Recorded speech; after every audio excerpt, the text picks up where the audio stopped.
Day trading live this morning. What a crazy morning. A couple stocks going up 200, 300%. Wild movers. Got MRNS doing crazy stuff. It was a wild morning. Only traded for 30 minutes, but it was crazy nonetheless. So stay tuned, see what all went down live in this video.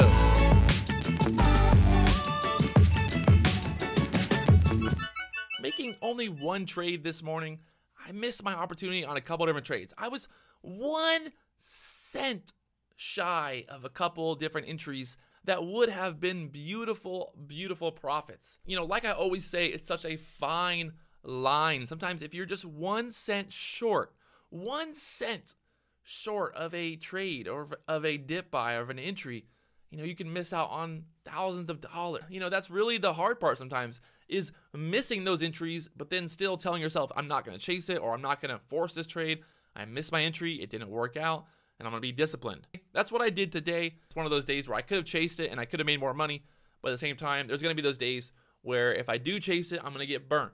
So today, I'm focusing on discipline. So you guys will see how it all went down live trading in this video. But do me one big favor. If you haven't already, hit the subscribe button, and also leave a comment below. Tell me what stock you traded today. I want to see if I'm looking at the same stocks that you guys are looking at. So let's get into it here.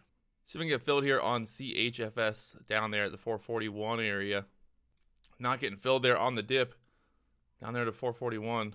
So you can see that previous resistance there at 471 area, 481 there on CHFS.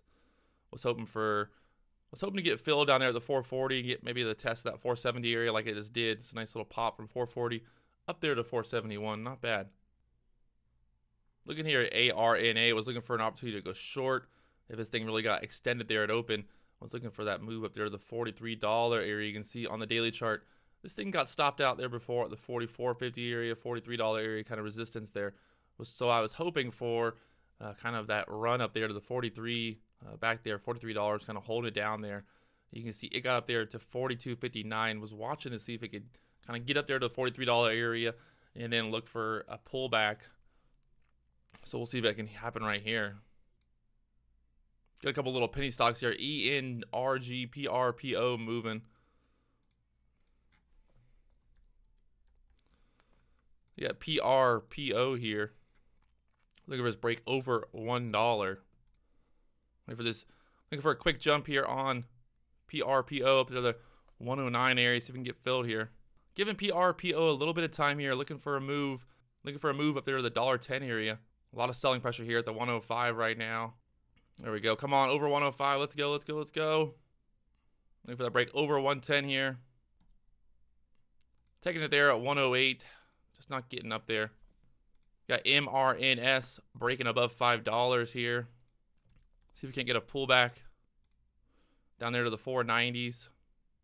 Not getting the pullback that I wanted down there to the 490 area. Up there to 520 now. You got PRPO just going crazy up there to $1.25. I should have held this one. I saw MRNS moving. I thought, oh, I'll just move over to MRNS. Something that was looking a little bit hotter. This is up 153%. Was looking kind of top heavy there at the 110 area. But you can see up there to $1.30 now. Wow.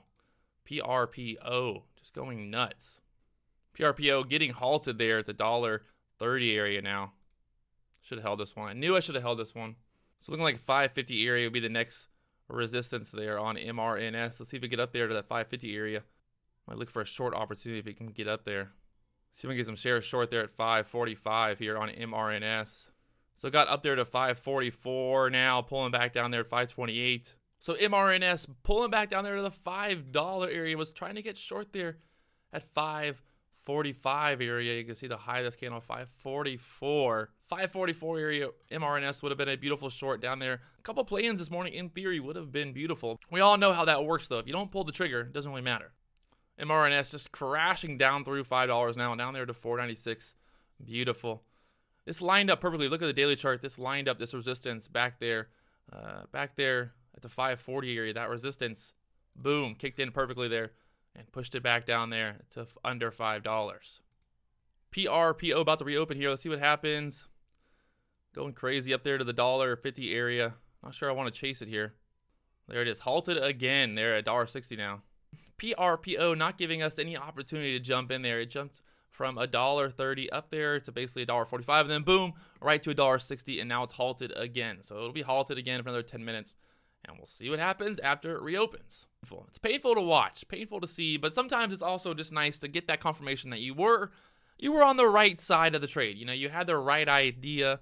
Maybe I didn't trade it, but at least I had the idea thinking, hey, I don't want to chase MRNS. I want to look for an opportunity to go short here at this resistance.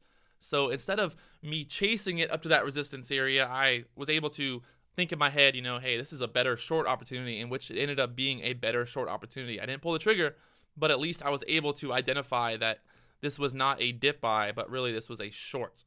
Halted 3 times. Halted on the way up, halted on the way up, and then halted on the way down here. So PRPO. Now, I looked at PRPO earlier when it was like 70 cents, and little did I know this thing would go that crazy. You know, even buying over the dollar area, getting that 8-cent move, I thought like, oh, it's probably going to pull back here. But that's the thing. You never know with these stocks. I've seen so many of these types of stocks break over $1 and then just crash the rest of the day. It was already up over 100% when it did that, and now it's up over 229%. So you really have no idea where these stocks are going to go, how high they can go, or how fast they can drop. And now it's like, hey, what are you going to do? Because it's literally halt, halt, there's 3 halts back to back, and you might not even be able to get out if you were chasing this. So that's one of the reasons I'm not chasing this, and I'm just going to be sitting back here looking for an opportunity. If it does start going crazy, maybe over $2 break, kind of like we did yesterday, we'll see what happens. But I'm not going to try to chase this and do something stupid. I think really MRNS was